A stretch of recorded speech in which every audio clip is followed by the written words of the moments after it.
Ahora vamos a hablar del segundo tema de la clase de hoy, que es que Dios es creador de todo lo visible e invisible. Que lo decimos en el credo. Creo en un solo Dios, Padre Todopoderoso, creador del cielo y la tierra, de todo lo visible y lo invisible. Hay preguntas sobre la creación que usted puede hacer, y que mucha gente hace, ¿verdad?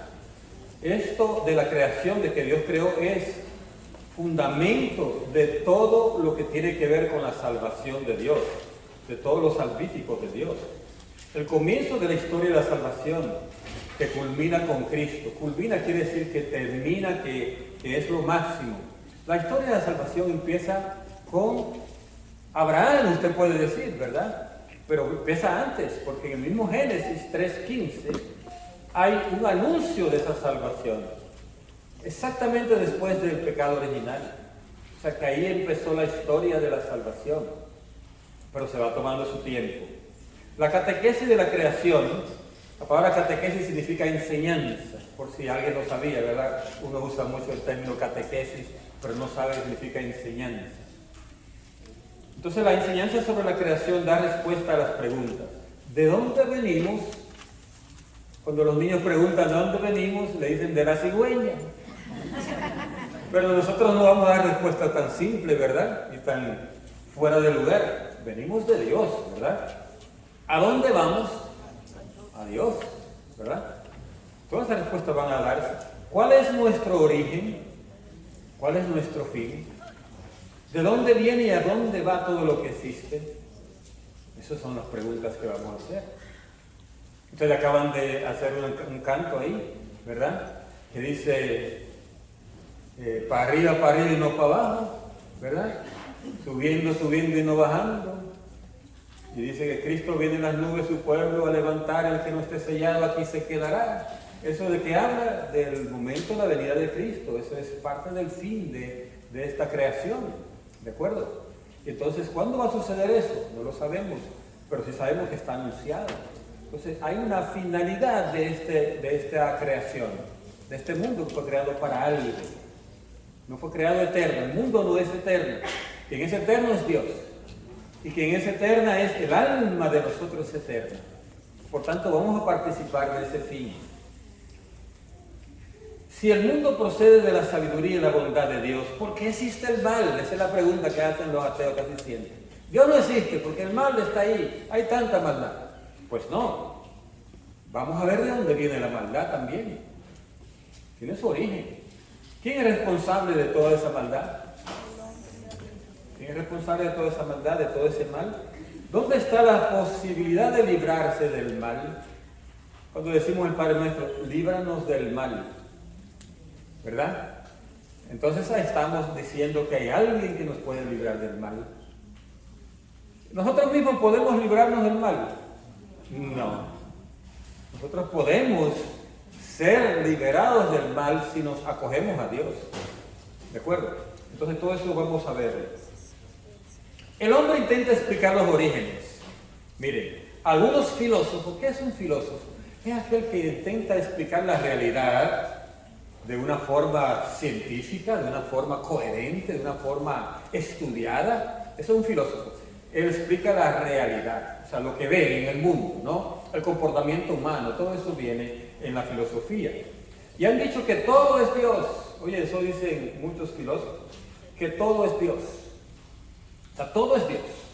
Y que el mundo es Dios. O sea, usted está metido en Dios, pero es porque todo es Dios.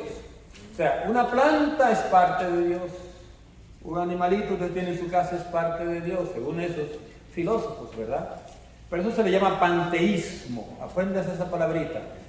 La dominguera de hoy, van a salir varias domingueras hoy, ¿verdad? Palabras que usted usa los domingos para hacerle ver a la gente que usted sabe un poquito, ¿verdad? Entonces, usted le va a decir panteísmo, cuando alguien le diga, todo es Dios. Y sobre todo, ¿quiénes usan más eso? Los budistas. Los budistas y esa gente de allí, hinduistas y demás, son panteístas. Porque para ellos ni aplastan una cucaracha, porque ahí puede estar Dios también. Porque todo es Dios. Entonces eso es panteísmo. Otros han afirmado la existencia de dos principios eternos, el bien y el mal. ¿Se acuerdan eso del yin y el yang? Blanco y negro. Eso es parte de esto que se llama dualismo o maniqueísmo. Y entonces hablan de la luz y las tinieblas, que están en lucha permanente. Se llama maniqueísmo porque hubo un tal Maniqueo que fue que originó esta teoría de explicar el bien y el mal, diciendo como que existían los dos y que los dos tenían el mismo poder. Eso es lo que creen los... O sea, cuando usted cree y agarra un dibujo eso de yin y yang, está diciendo que el mal y el bien tienen el mismo poder y que están luchando permanentemente uno contra el otro, ¿verdad? Y entonces eso viene de un tal Maniqueo, aunque la figura esta de yin y yang viene de Oriente, ¿no? De los orientales, pero esto es dualismo. Y nosotros no creemos en el dualismo del bien y el mal, o sea, no tienen el mismo poder. Dios es todopoderoso, lo acabamos de decir. O sea, que Dios es más poderoso que el mal. ¿De acuerdo? Porque usted vea que el mal parece que se está agarrando todo y que está teniendo más potencia, más poder. No, el mal no tiene la última palabra. Dios es todopoderoso. Entonces, otros explican el mundo material que sería malo, producto de una caída y por tanto se ha de rechazar y superar. Estos son los que dicen que la materia es mala en sí y por tanto lo que importa es el espíritu. ¿Y quiénes son esos? Los gnósticos. La gnosis significa que usted con el conocimiento, usted con la profundidad de Dios, si usted profundiza en Dios, usted se va haciendo bueno y va a superar el mal. Y que todo lo que es materia es malo. Entonces por eso, muchos que se meten ahí por el gnosticismo, o sea, por lo gnóstico, ellos no les gusta ni casarse ni tener hijos. Porque piensan que eso es como multiplicar la materia que es mala. Imagínense por dónde anda. Y por eso muchos de esta gente andan todas vuelta un etcétera, ¿verdad? Porque están en ese error, que todo lo material es malo. Otros admiten que el mundo ha sido hecho por Dios, pero a la manera de un relojero, que una vez hecho, lo habría abandonado a él mismo. Eso se llama deísmo. De esto sí hay mucho ahora. Pero ellos, de una manera errónea, se autodenominan agnósticos, que es diferente a gnóstico, ¿de acuerdo?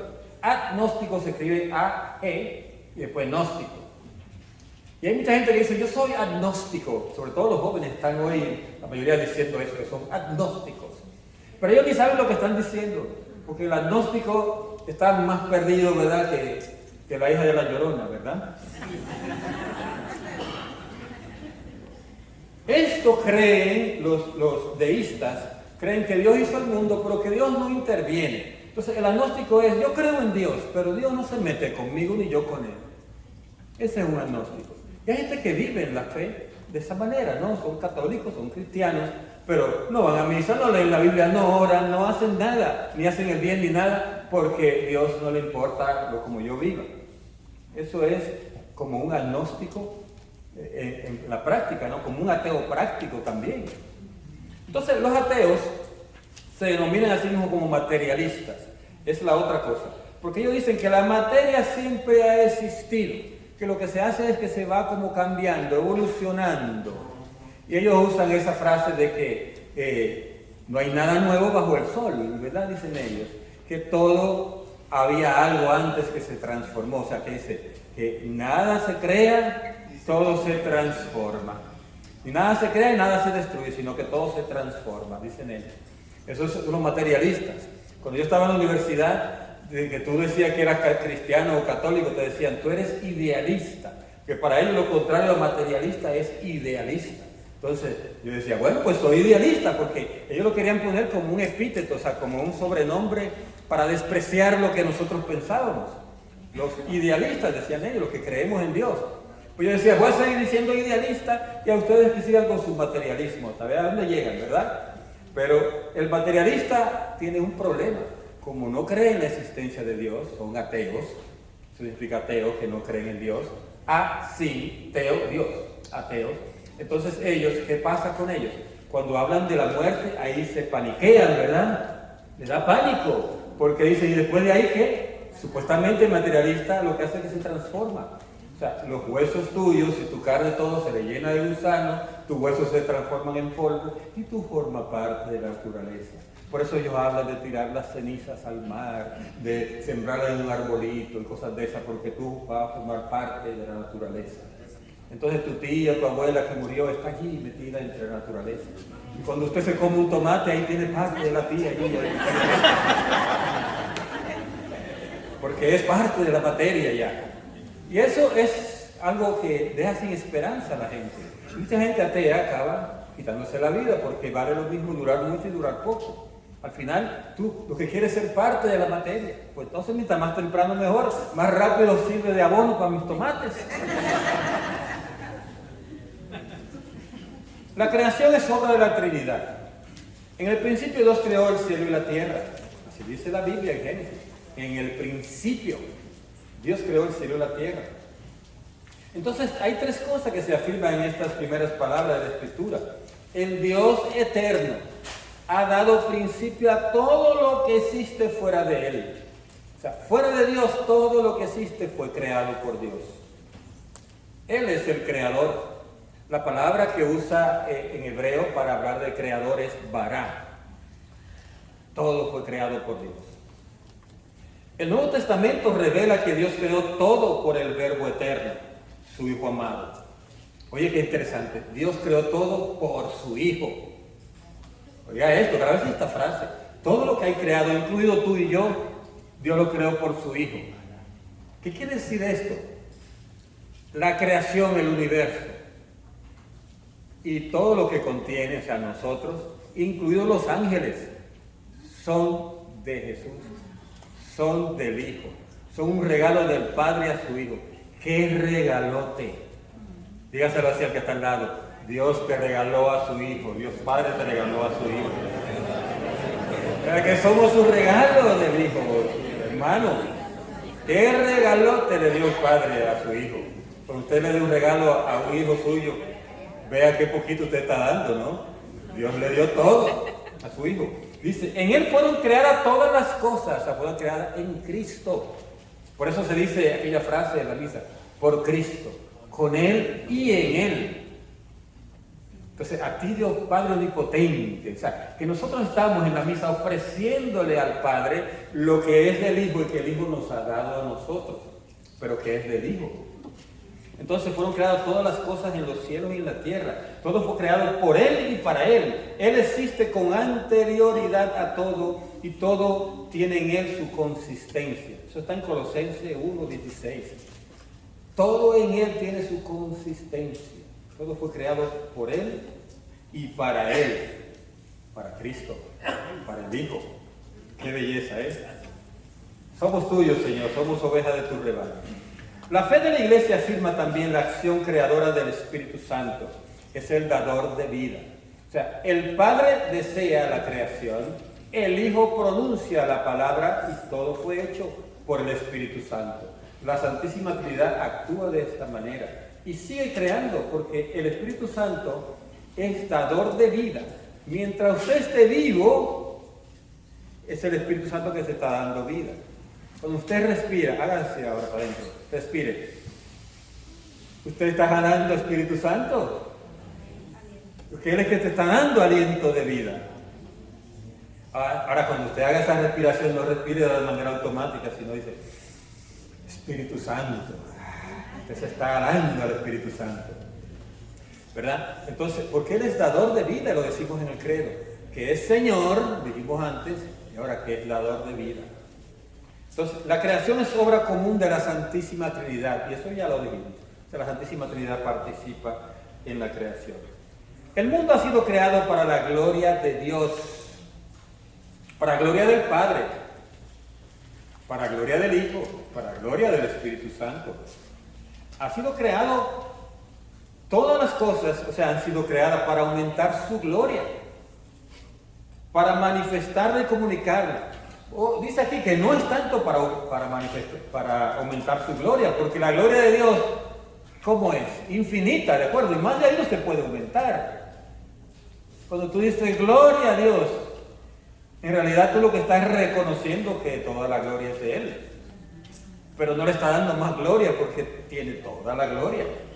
Pero Dios quiso a través de la creación manifestar su gloria, manifestar su poder y comunicarnos esa gloria a nosotros. La gloria de Dios consiste en que se realice esta manifestación y esta comunicación de su bondad, para las cuales el mundo ha sido creado. O sea, el amor, la bondad de Dios se manifiesta en la creación. Dios, ese amor que le rebosa infinito, quiso compartirlo y por eso creó todo lo que existe, para compartir esa gloria, compartir ese amor. Y Él hace de nosotros hijos adoptivos por medio de Jesucristo, según el beneplácito de su voluntad, para la alabanza de la gloria de su gracia, dice en Efesios 1:5 hasta el 6. Oiga, qué belleza. Dios nos hizo hijos adoptivos por medio de Jesucristo, que es el Hijo único. Y eso era la voluntad de Él, beneplácito de su voluntad. Quiere decir que a Él le plació eso, que a Él le agradaba hacerlo y lo hizo. Y también para la alabanza de la gloria de su gracia, para que todo lo que hay creado le alabe. Para eso Dios nos hizo. Los ángeles le alaban, las criaturas, las aves, los animales le alaban, hasta los árboles alaban a Dios. Hay una experiencia muy bonita que tuvo mi esposa cuando llegó aquí a Georgia, que ella después de la pandemia quiso ir a la iglesia, al grupo de oración. Y yo le dije, be my guest, o sea, lleva mi bendición, pero yo no voy. ¿Verdad? Yo estaba con aquellos que no quería salir para ningún lado.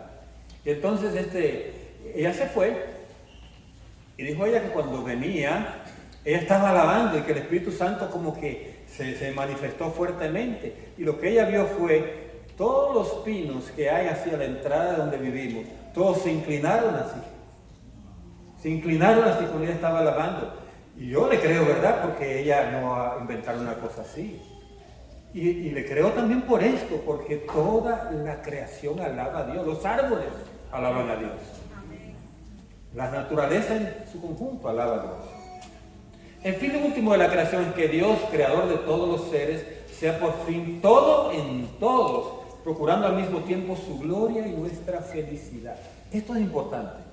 ¿Cuál es el fin de la creación? Que todo lo que Dios hizo llegue a un solo punto. ¿Cuál es ese punto? De donde salió. ¿Y dónde salió? De Dios. Todo vuelve a Dios. Todo va a volver a Dios. ¿Y quiénes son ese todo? Nosotros. Nosotros volvemos a Dios, que es el punto de donde salimos. Entonces, por eso que dice, todos los seres.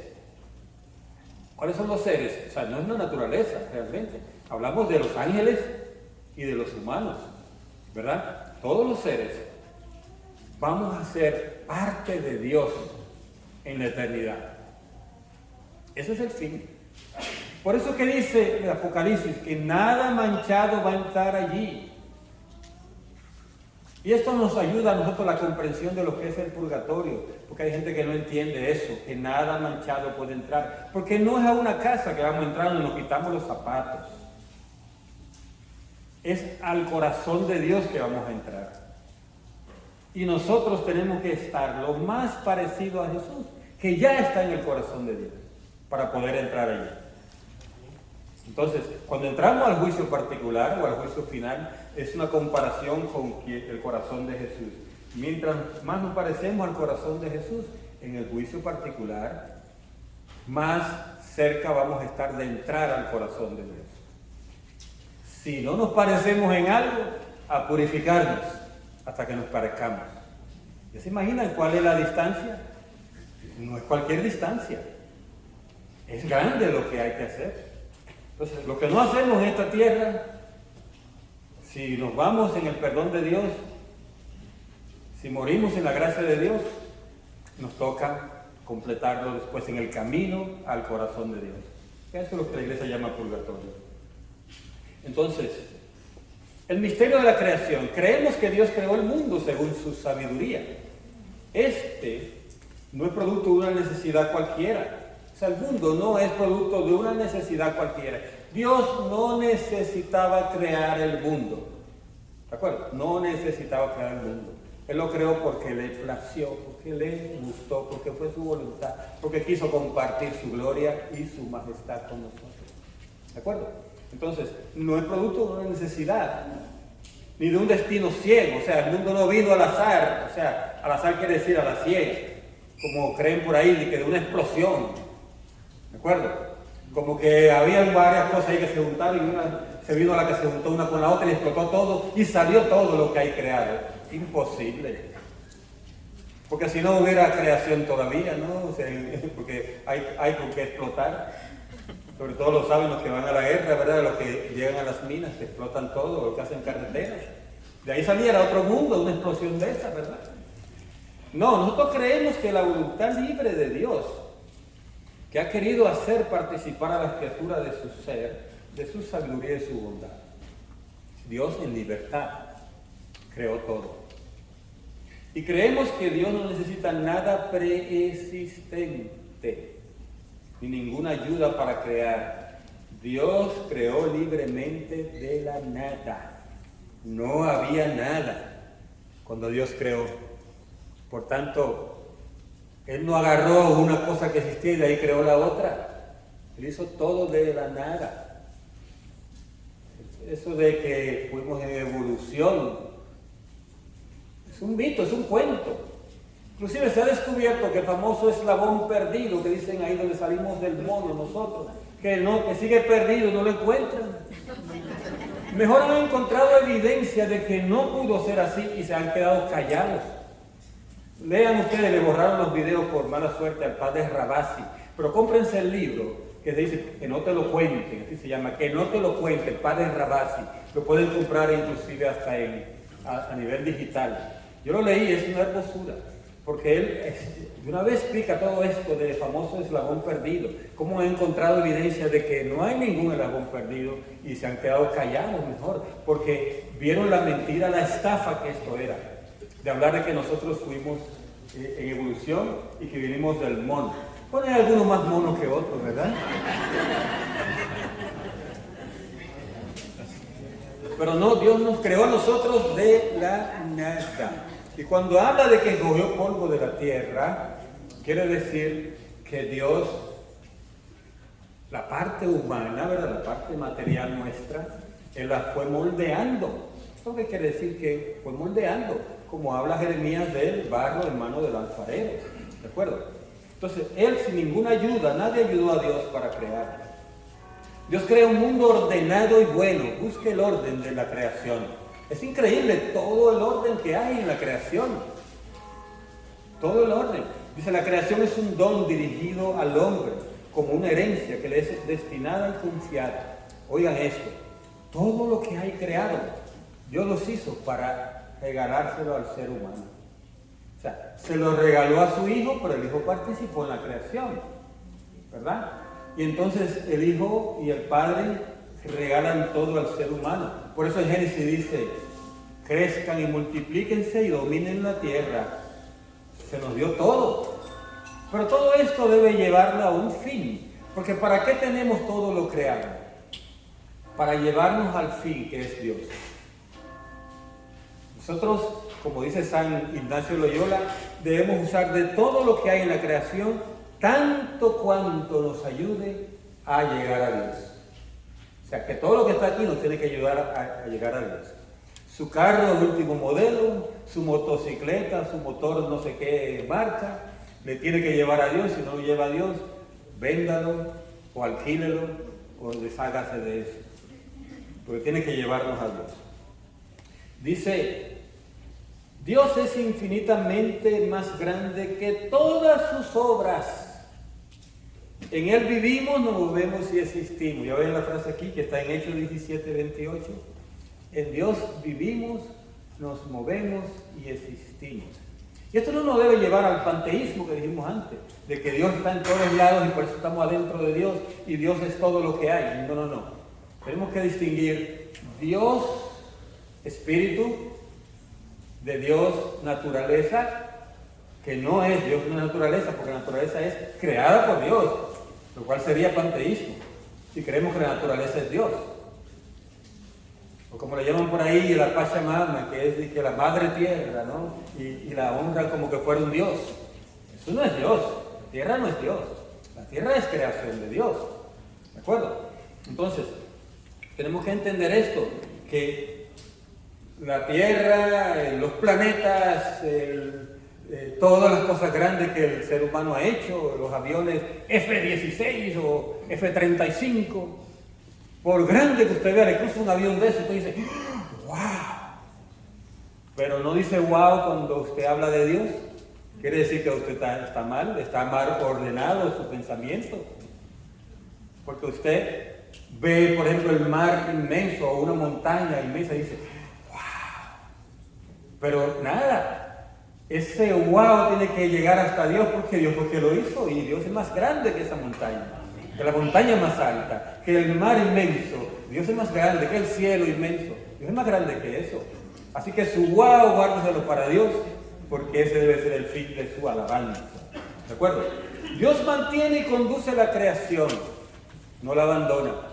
Contrario a aquellos que hablaban de que Dios hizo como un relojero y dejó abandonado. No. Dios no ha dejado abandonado su creación. Ahí se equivocaron los agnósticos y equivocaron los deístas, ¿verdad? Que creyeron que Dios nos ha abandonado.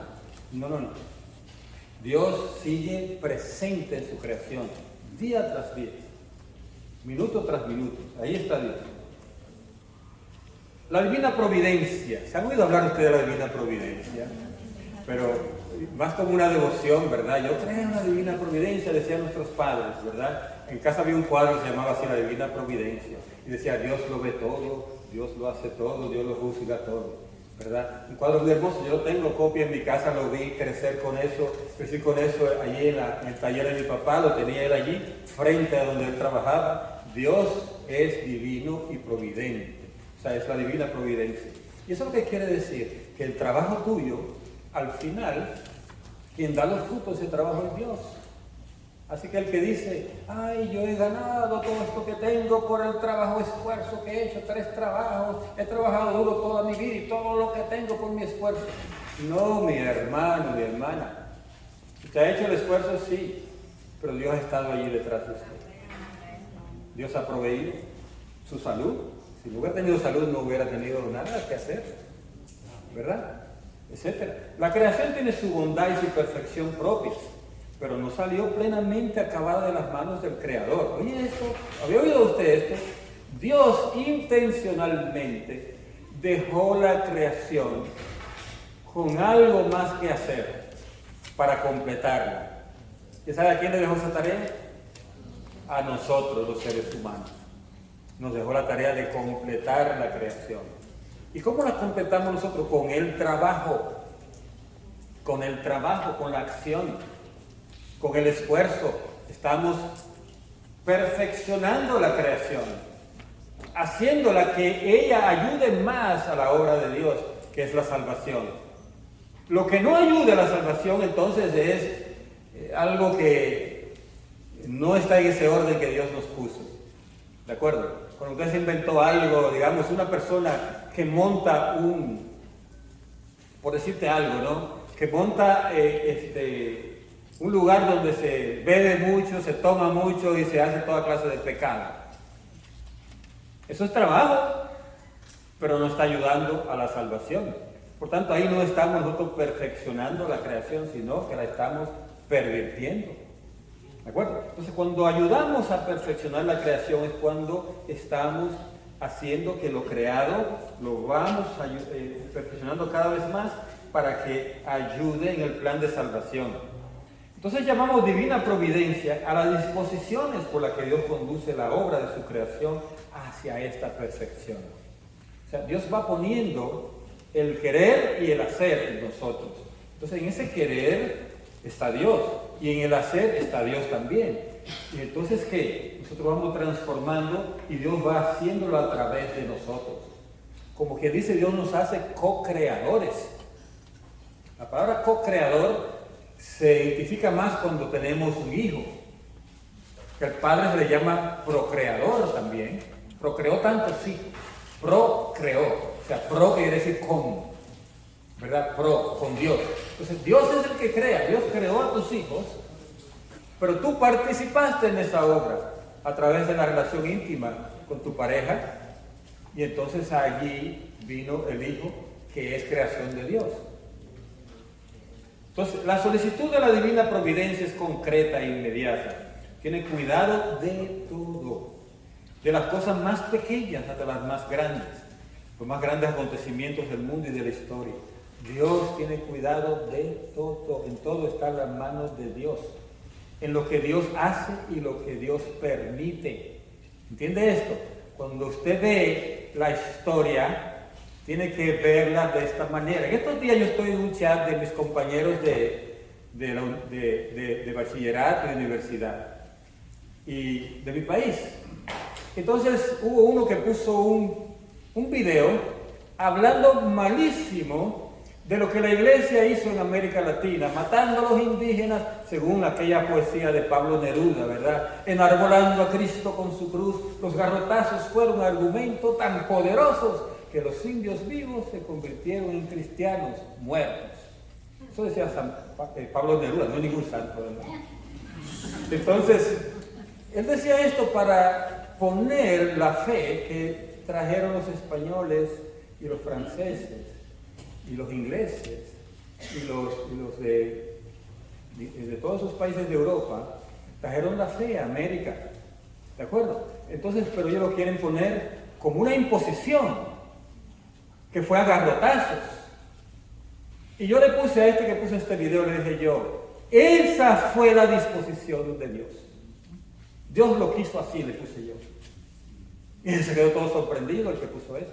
Dios lo quiso así. Podemos ver, según la leyenda negra, que le llaman así, que quiso poner a la iglesia como destructora de los indígenas, como que abusó. Pero sin embargo se olvidan de los hospitales, se olvidan de las escuelas que fundó la iglesia aquí en América. Se olvidan de las enseñanzas que hicieron los indígenas en países donde progresó mucho la cultura. Se olvidan de todo eso para nada más hablar de los garrotazos. Pero ¿sabes que en la Biblia está eso en Apocalipsis? Que dice que Jesús iba a dominar con vara de hierro. ¿Y sabe contra quién se estaba enfrentando la fe? La iglesia, para poder traerla. Contra el mismo demonio. Porque la adoración que había en ese tiempo aquí era la adoración al demonio, ustedes lo saben. Si no, vean los templos que habían de la antigüedad. ¿A quién era? La serpiente, a no sé qué, y todo con sacrificio humano. Por tanto, ahí estaba el demonio y te había que enfrentarlo con un garrotazo en algunas ocasiones, según la respuesta de los que iban a recibir. Así no es que usted hace también con sus hijos cuando lo disciplina, ¿verdad? Según la respuesta de ellos, usted da sus garrotazos, sus chancletazos, o como dicen por ahí, cinchazos, ¿verdad? Entonces, Dios tiene que venir a veces con vara de hierro, ¿por qué? Porque nosotros a veces no aceptamos la corrección de Dios, porque nos hemos desviado del camino, no aceptamos la corrección. Y si no, hoy que nadie quiere corregir con correazos, ¿sabe a dónde van los hijos al final? ¿Quién los corrige? En la cárcel, el preboste, la policía, el juez, ese lo corrige después al final. Si usted no lo hace, ellos lo van a corregir y con vara de hierro. Y lo van a corregir sin corazón, porque ellos no lo quieren como usted lo quiere, no son su sangre. Por tanto, corrija, si no usted va a ver más adelante quién va a ser corregido. Dice que Dios tiene cuidado de todas las cosas, de las pequeñas hasta las grandes. Por eso Dios ha estado en la historia corrigiéndonos, porque nos quiere llevar al plan último, que es la salvación.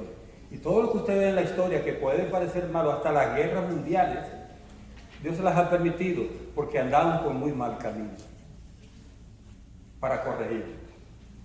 Entonces, Dios da solamente a sus criaturas la existencia. Les da también la dignidad de actuar por sí mismas. Nosotros tenemos esa dignidad de la libertad de actuar por nosotros mismos, de ser causa y principio de otras y de cooperar así a la realización de su designio. ¿Cuál es el designio de Dios? A lo que Dios diseñó desde un principio. Eso significa designio. Que Dios diseñó cómo debería ser el plan de salvación para nosotros. Ese es el designio de Dios. Entonces, ¿qué es lo que hace Dios? Él, a través de nuestra libertad y de nuestra voluntad, Él va aplicando el designio.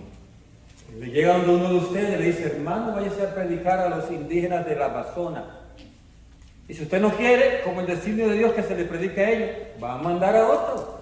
Usted usó su libertad, dijo que no. Pues Dios, con la libertad misma de otra persona, los envía. ¿De acuerdo? Ese es el designio de Dios. Entonces nosotros cooperamos o no con el plan de Dios. Dios es quien obra en nosotros el querer y el hacer, como dije antes, como bien le parece. Filipenses 2:13. Grábense esa frasecita. Yo la uso todos los días. Dios da el querer y el hacer. Cuando yo veo algo que no me funciona, digo, Dios lo quiso así. ¿Verdad? Cuando yo me propongo hacer algo, dice, Dios me está dando el querer.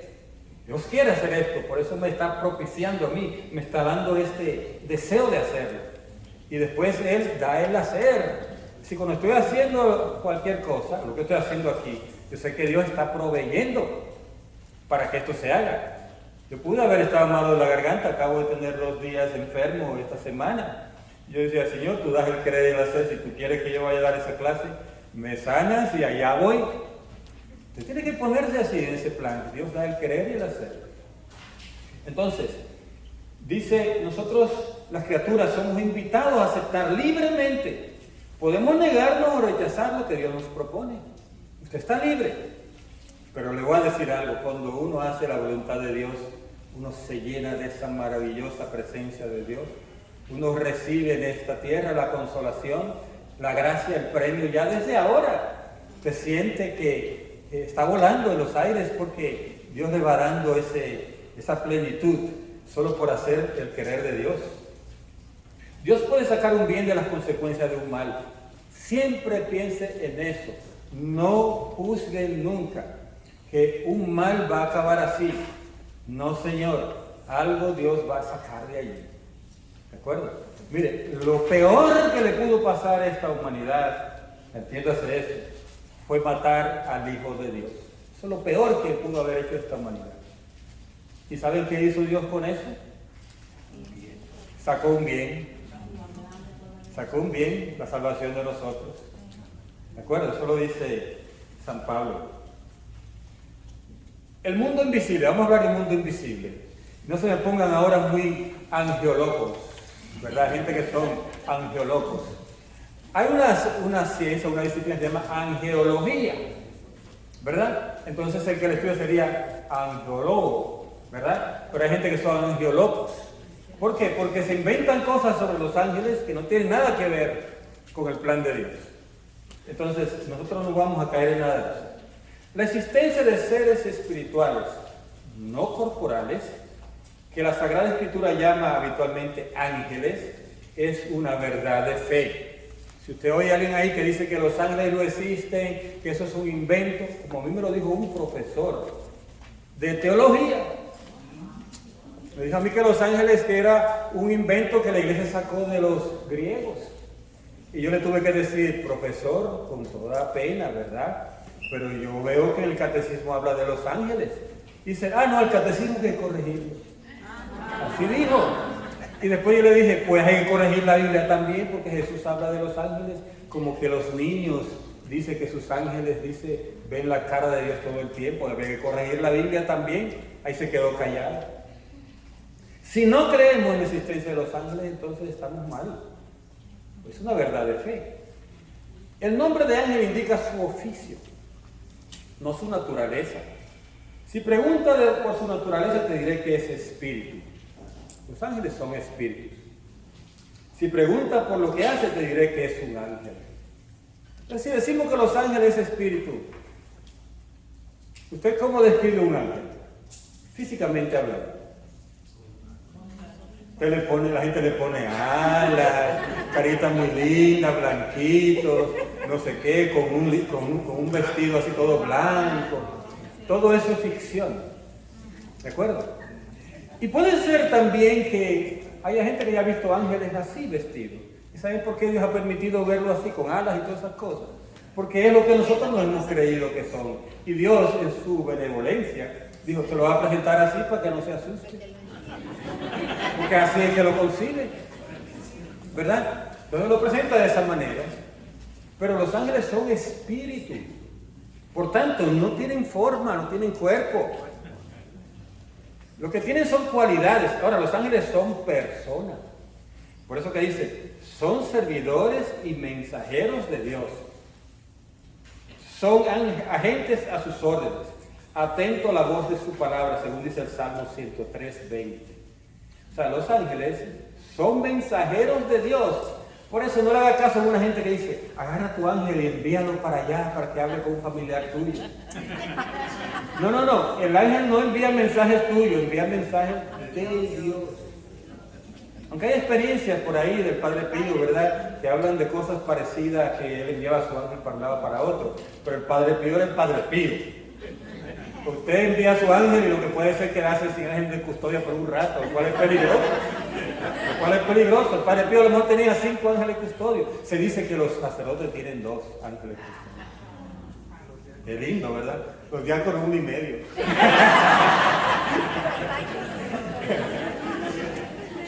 No, ni sé cuántos son los diáconos. Espero yo que sea más de 1, ¿verdad? Que yo estoy en problemas si no, ¿verdad?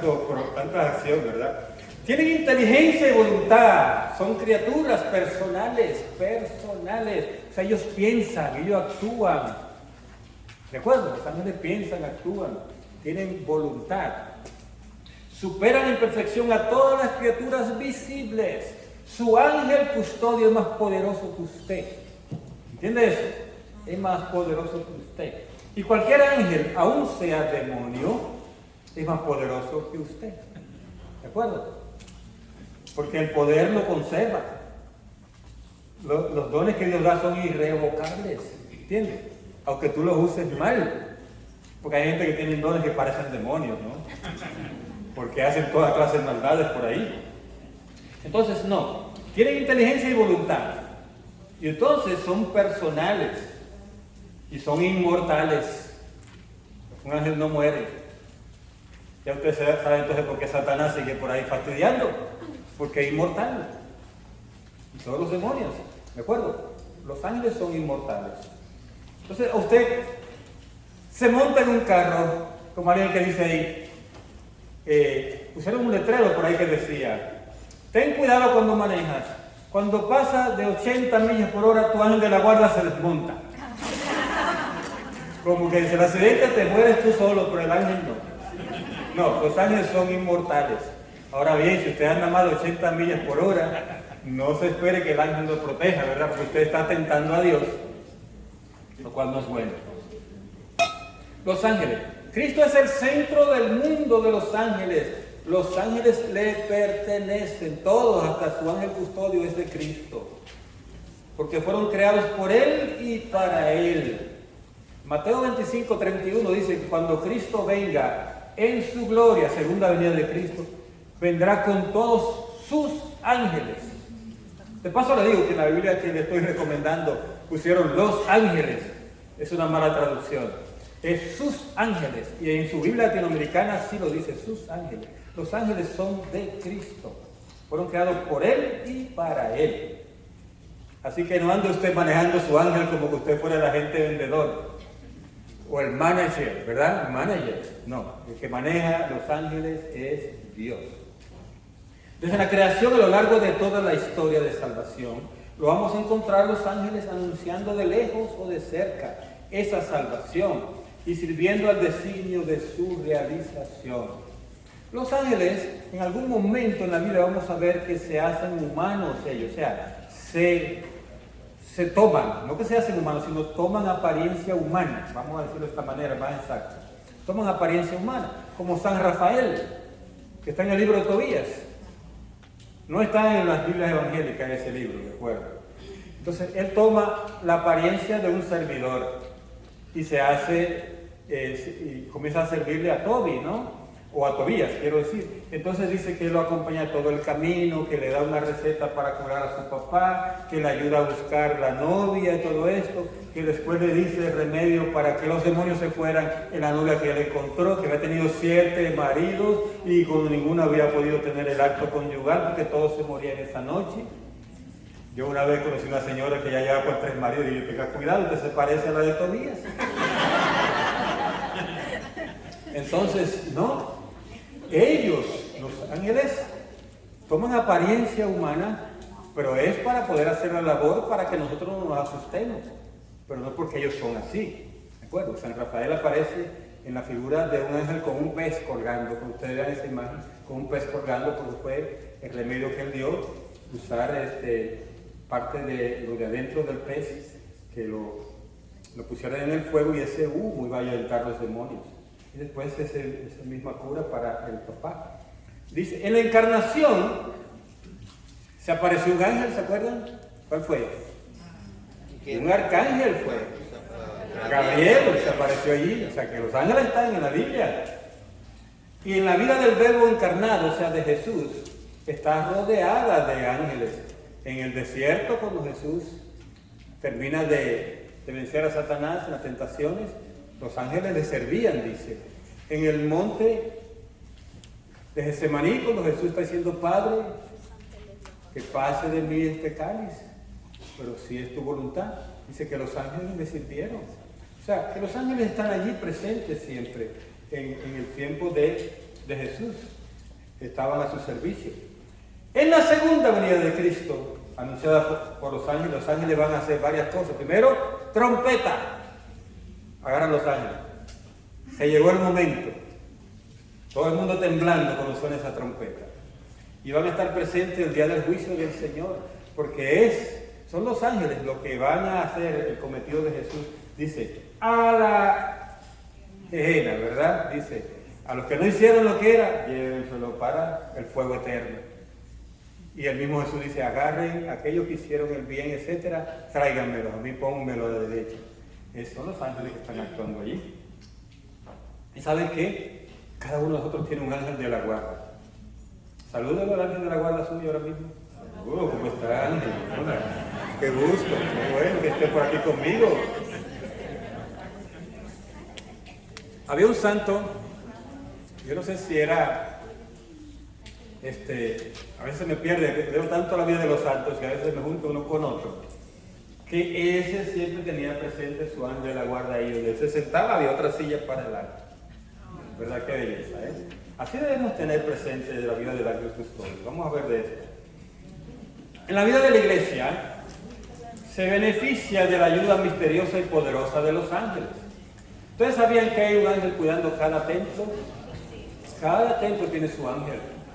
Cada ciudad tiene su ángel que cuida por esa ciudad. Se llaman las potestades, ¿verdad? Entonces hay allí un ángel cuidando países completos. En su liturgia, es decir, en la acción de la iglesia para glorificar a Dios, los ángeles están allí para adorar al tres veces santo. Cuando nosotros hacemos el santo, santo, santo, ha habido visiones de personas, hay una que está en proceso de canonización, que ella vio todo lo que pasa durante la misa, y ella dice que vio ángeles que inundaban el altar en el momento que se cantaba el santo. ¿Y saben por qué? Porque el sacerdote ahí dice esta frase: nos unimos al coro de ángeles en el cielo, y aquí en la tierra decimos, santo, santo, santo es el Señor Dios del universo. Llenos están el cielo y la tierra de su gloria. Y seguimos diciendo Hosana. Y en ese momento están los ángeles inundando el altar. El altar se llena de ángeles. Y a veces cuando estoy en el altar, ¿verdad? Los monaguillos se bajan todos en ese momento, en el santo. Desde ellos se van los angelitos, que le decimos a los niños, a los angelitos, y llegan los angelotes ahora a cubrir el altar con uno, ¿verdad? Y ahí estamos el sacerdote y el diácono, estamos ahí, ¿verdad? Sin merecimiento de estar ahí, porque los ángeles nos superan con mucho, ¿verdad? En santidad y en poder. Pero Dios quiso así, ¿verdad? Entonces, la iglesia celebra más particularmente la memoria de ciertos ángeles. Cuando le hablen de ángeles y de nombre de ángeles, cójale miedo, porque solo la iglesia nos autoriza a usar estos tres nombres de ángeles, que son arcángeles, que son Miguel, Gabriel y Rafael. En la Biblia está Uriel también, pero la iglesia prácticamente lo ha dejado como de lado ahí, se menciona en el Antiguo Testamento, pero no está dentro de los ángeles que la iglesia está continuamente recordando su memoria. y haciendo cierta veneración a estos ángeles, ¿verdad? Y entonces están los ángeles custodios, que precisamente este mes se celebra la fiesta de estos 3 arcángeles, y después, a principio del mes próximo, se celebra la fiesta de los ángeles custodios. Celébrela usted y debe su saludito a su ángel custodio. Hágale un poquito más de caso ese día, porque a veces no le hacemos caso al ángel custodio, ¿verdad? Andamos al revés de donde él anda, o haciendo barrabasada que a los ángeles le dan de todo, ¿no? Como diciendo, ay, ¿qué ando haciendo? Tengo que reportar esto porque no puedo hacer otra cosa. Desde su comienzo hasta la muerte, la vida humana está rodeada de su custodia y su intercesión. Cuando usted nace, ahí está su ángel de la guarda, listo. Se dice que mientras está en el vientre de su madre, el ángel de la guarda suyo es el de su mamá. Pero desde que usted nace está su ángel de la guarda ahí listo para protegerle toda su vida. Cuando usted muere, el ángel de la guarda entrega su alma, la presenta a Jesús y lleva los dones que usted se ganó, los méritos de esta tierra, y se convierte en cierto sentido en un abogado suyo, pero en la verdad, no abogados que hay aquí en esta tierra que se inventan unas mentiras no para defenderte. No, ellos te defienden en la verdad, que esos ángeles te acompañan al purgatorio hasta que sales, y cuando sales te llevan al cielo y te presentan. Si la persona se va al infierno y el ángel terminó su tarea, no te acompaña al infierno, pero se va con mucha pena, ¿verdad?, al cielo, porque la tarea por voluntad tuya no se cumplió. ¿De acuerdo? Que era llevarte al cielo, ¿verdad? Entonces por eso es que es importante uno estar presente con su ángel custodio, porque la labor que tiene de acompañarnos hasta el cielo es una labor muy linda, ¿de acuerdo? Entonces, cada fiel tiene su ángel como protector y pastor, para conducirlo en esta vida. Ya estaban ustedes, como ustedes son pastores en su parroquia, en su grupo, en la clase de crecimiento, usted está haciendo la función de un ángel, ¿verdad? De pastorear a otra persona. Cuando usted lo trae a la iglesia o lo trae a un retiro o una vigilia, usted está haciendo la función de un ángel.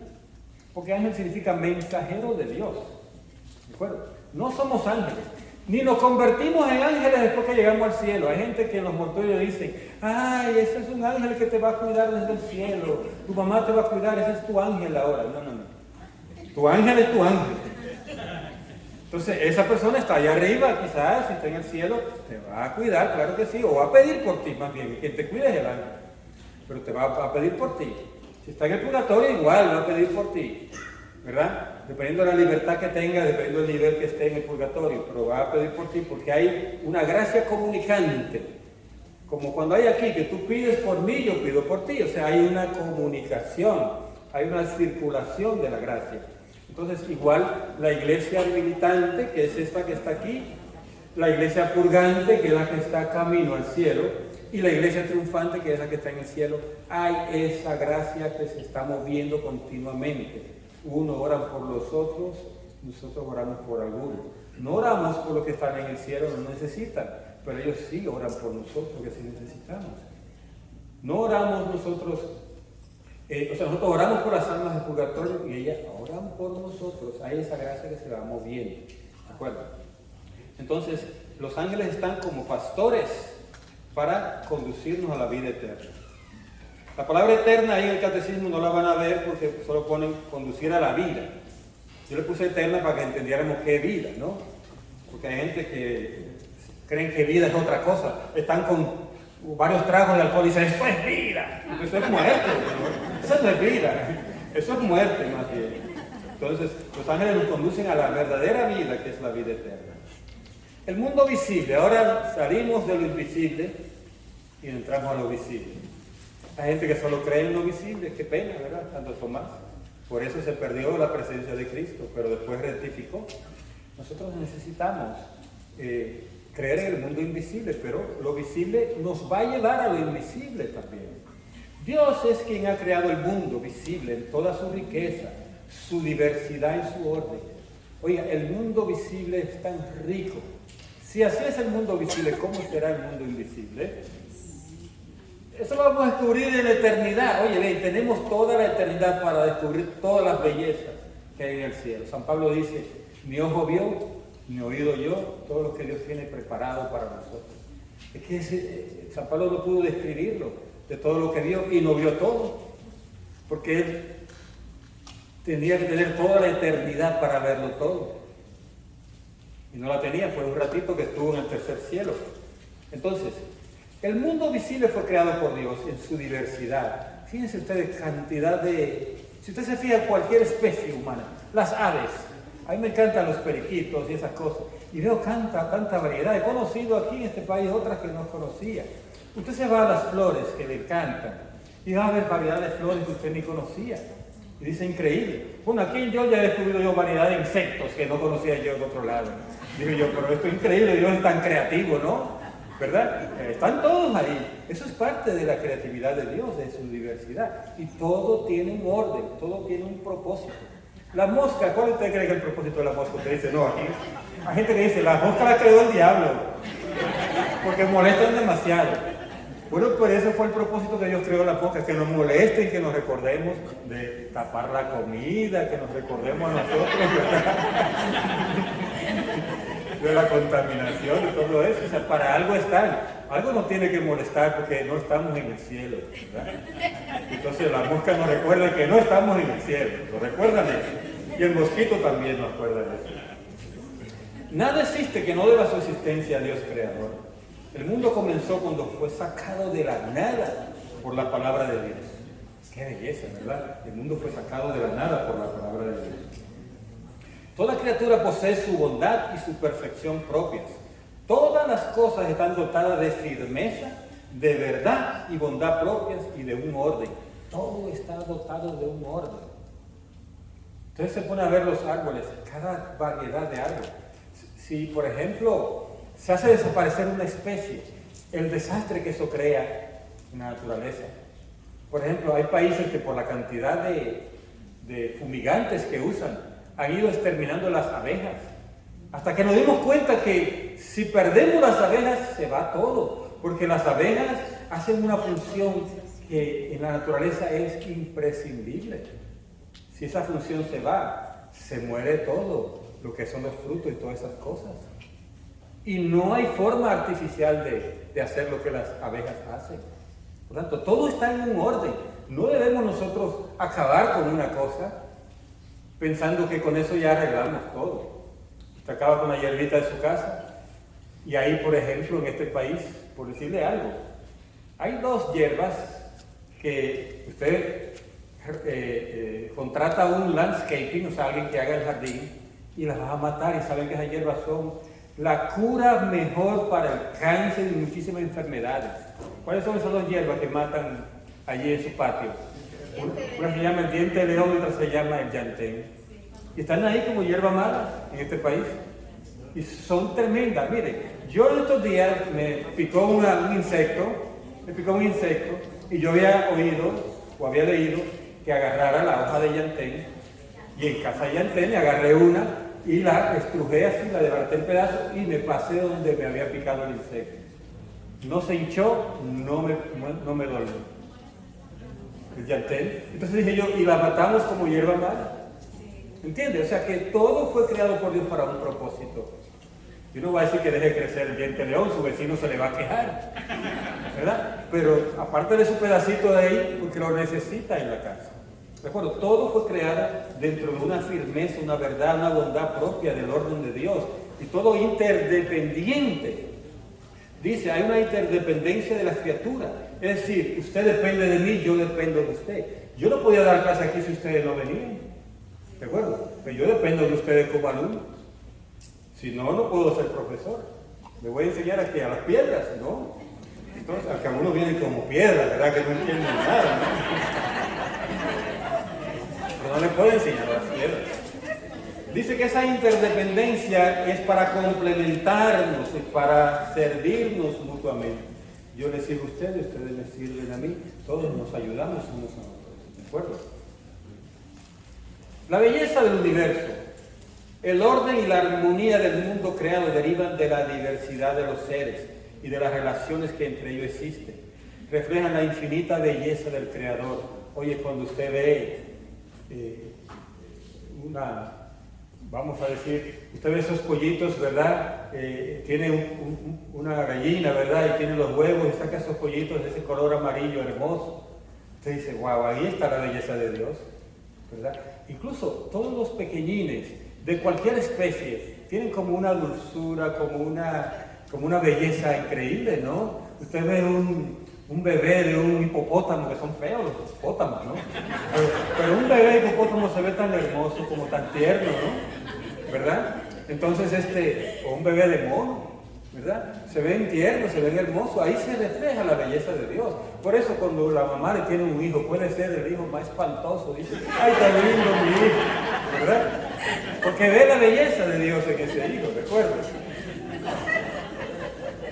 Refleja la infinita belleza del Creador. Entonces hay jerarquía de las criaturas que están expresadas por el orden de los 6 días. Ustedes van a ver que Dios va creando cosas y cada día lo que crea es más perfecto.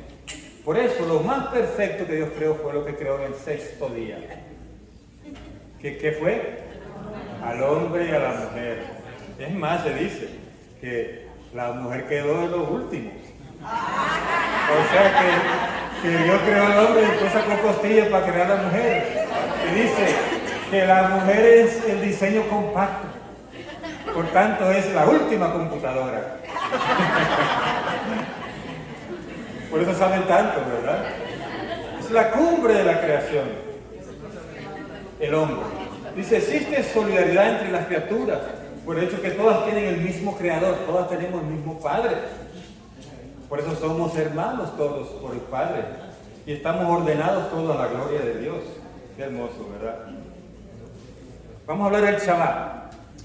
Después que Dios usó los primeros 6 días, Dios quiso descansar al 7º día, dice así en el Génesis. Y a eso es que llaman el Shabbat o el Sabbat. De ahí sale la palabra sábado, ¿verdad? Sábado, que significa el día de descanso. Así lo puso Dios.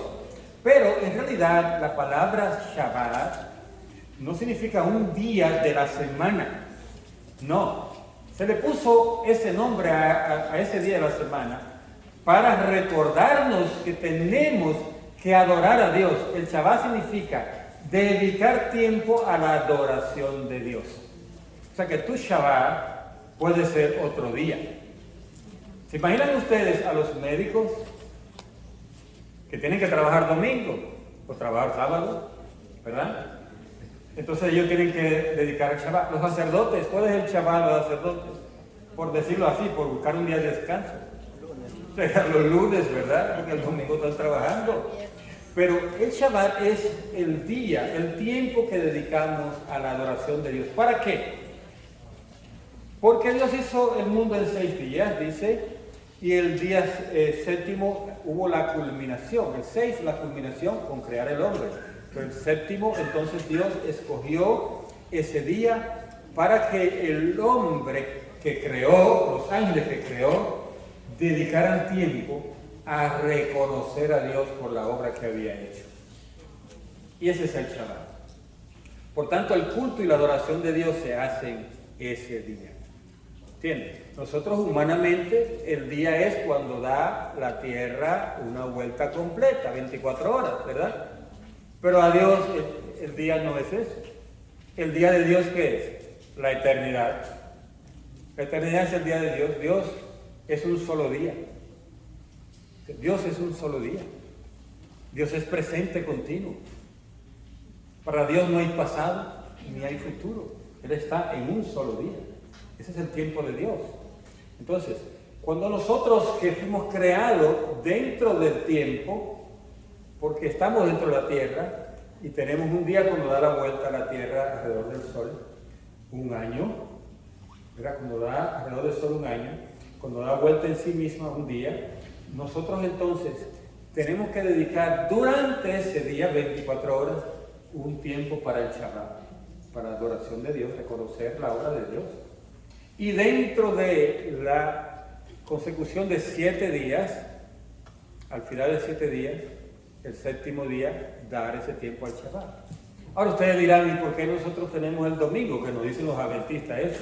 Ustedes dicen el Antiguo Testamento que tiene que ser el séptimo día, y los judíos dicen lo mismo. Lo que pasa es que cuando Cristo llegó, Cristo completó la creación que se había dañado con el pecado original, y ahí surgió un octavo día. O sea, un primer día de la nueva creación. Y lo vamos a ver después cuando veamos el primer mandamiento. El primer día de la nueva creación. Ese es el día de nosotros. Ese es nuestro Shabbat, dedicado a Cristo. Entonces la creación puso un fundamento y unas leyes que permanecen estables. El hombre deberá permanecer fiel a este fundamento y respetar las leyes que el Creador ha escrito en la creación. Hay que respetar las leyes de la creación. ¿A usted no se le ocurre volar para arriba? Es una ley de la creación, estamos para poner los pies en la tierra y bien pegados. Si usted se da un brinco para arriba, si cae para abajo, va a caer como una guanábana y se explota. Porque está violando una ley. Sin embargo, hay otras leyes que Dios puso que no queremos nosotros obedecerlas. Y entonces lo que nos trae es mucho daño a la creación. El hombre ocupa un lugar único en la creación. Como fuimos creados a imagen de Dios, entonces nosotros tenemos una obligación diferente. Miren lo que es el hombre. Mírese usted a sí mismo, ¿verdad? ¿Qué es lo que usted ve? La parte corporal, pero usted tiene una parte espiritual. Entonces, el hombre que es, o sea, el ser humano, tiene una naturaleza espiritual y una naturaleza material.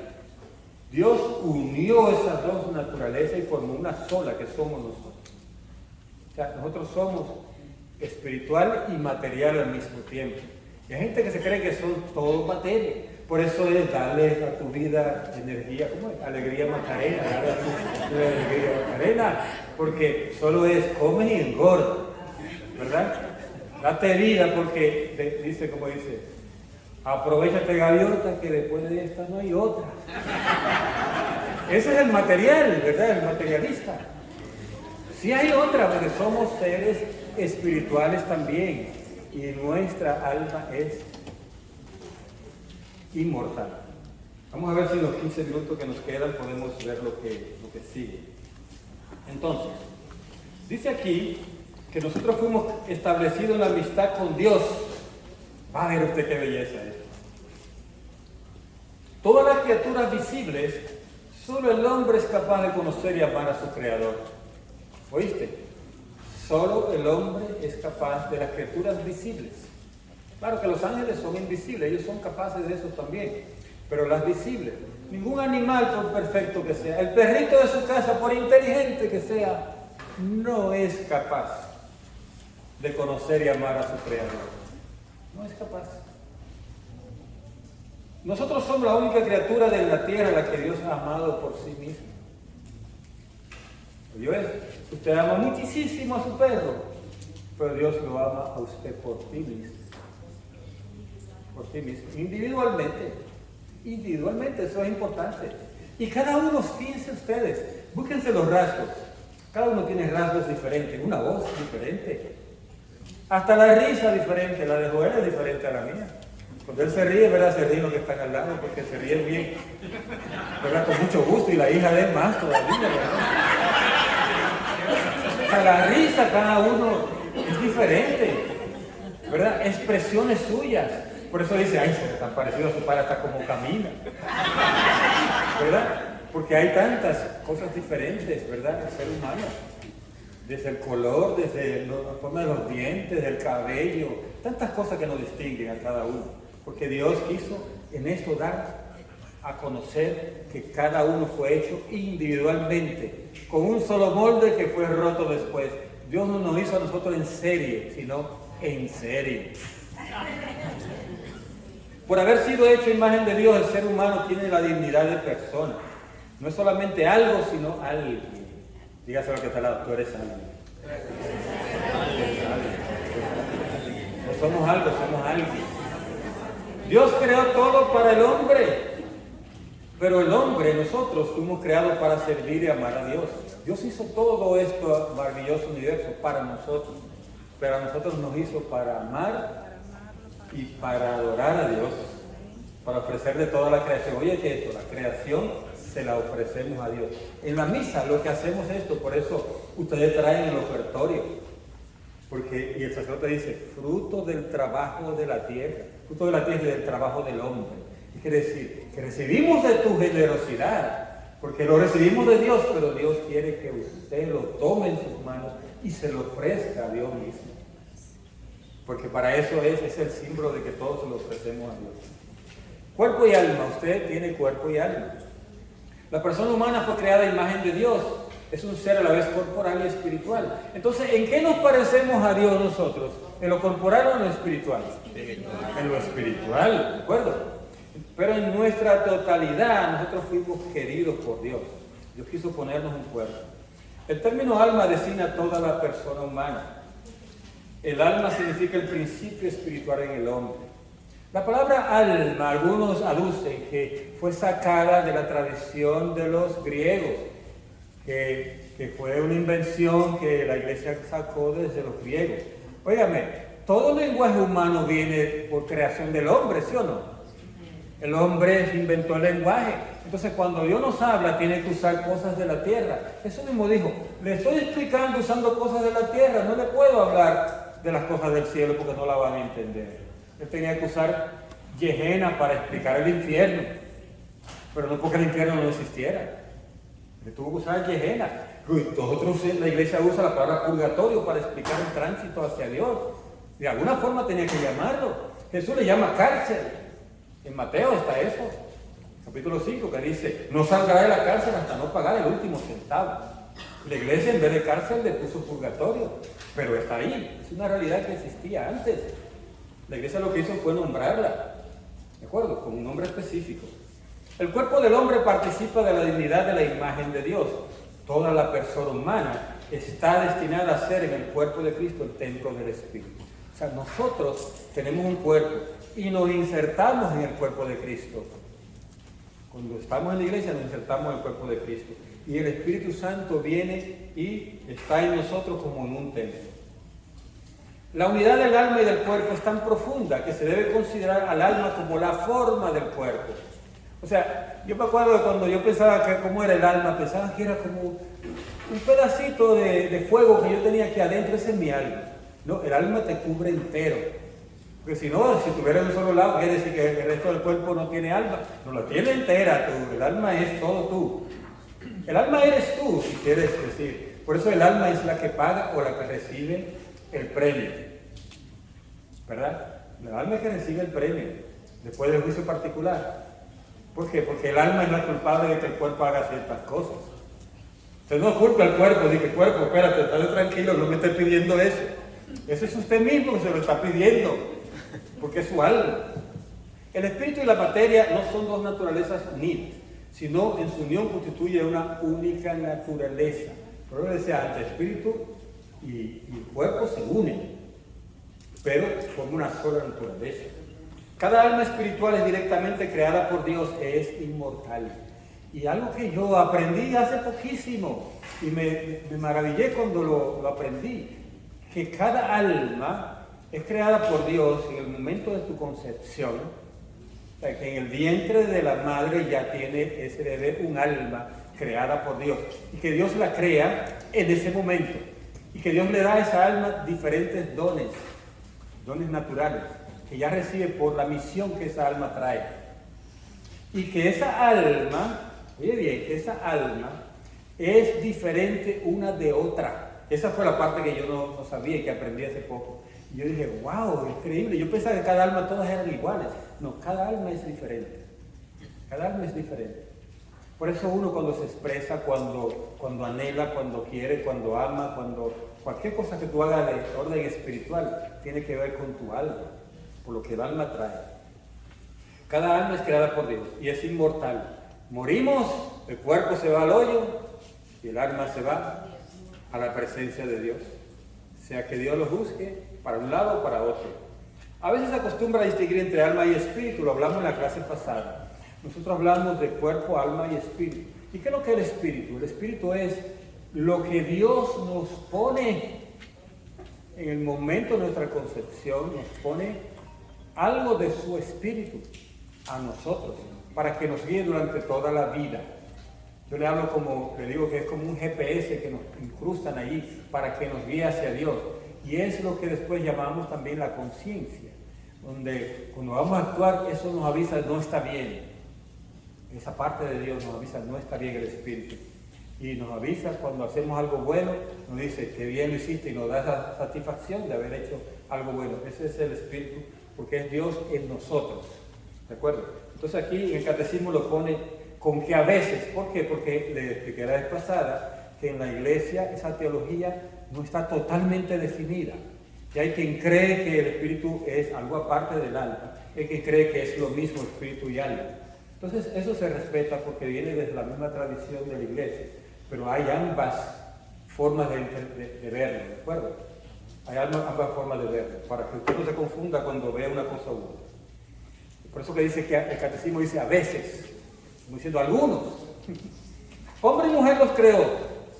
A transmitir su descendiente la vida humana, el hombre y la mujer como esposos y padres cooperan de una manera única en la obra del Creador. ¿Y cómo cooperamos nosotros? Dios nos crea, es decir, son queridos, cada cual es querido por Dios. Tenemos la misma dignidad. Dios nos crea, pero hombre y mujer al unirse participan de la creación de Dios al crear al salir una nueva criatura. Por eso nos llamamos procreadores o co-creadores. ¿De acuerdo? Como co-creadores, creamos junto con Dios. Nosotros damos el cuerpo y Dios da el alma. ¿De acuerdo? Entonces ahí está la creación. Dios nos hace participar. Dios no es en ningún modo imagen del hombre. Ni hombre ni mujer. Dios no es hombre ni mujer. Aquellos que saben de que Dios es madre. Hay gente sacando con eso por ahí. Y arreglando la Biblia va a poner Dios madre. No. Eso es, se llama eso como antropomorfismo. ¿Qué quiere decir? Como antropo significa hombre. Como querer poner a Dios como si fuera hombre. O sea, si fuera humano, quiero decir. Cuando dice que Dios es padre, no estamos diciendo que Dios es del sexo masculino. ¿Entiendes? Dios no es del sexo masculino. Cuando dice que Dios es padre, es para llamar que Él es el origen de todo. Eso que significa padre, en este caso no hablamos de Dios. No es que es sexo masculino. Porque en Dios no hay diferencia de sexo. ¿Se entiende eso? Por eso de llamar que, no, entonces Dios también es madre. Pues eso sería caer en ese error. De creer que Dios participa de eso de los sexos. ¿Entiendes? Él nos creó a nosotros de esa manera. Pero Él, ahí no está la imagen y semejanza con Dios, está en lo espiritual, vivimos. Entonces, en el paraíso el hombre no fue solamente creado bueno, y también constituido en la amistad con su Creador, en armonía consigo mismo y con la creación en torno a Él. O sea, nosotros fuimos creados buenos, contrario a lo que dijeron algunos filósofos, que el hombre fue creado malo. Inclusive Lutero, en la Reforma Protestante, él se basó en ese principio, que hay una maldad inherente al ser humano, y que por tanto nosotros fuimos creados malos, o la maldad vino de una manera que no hay forma de superarla. Eso es contrario a lo que dice la teología católica. Dios nos creó bueno. El mal en nosotros no vino de Dios, vino de otra fuente, lo vamos a ver más tarde.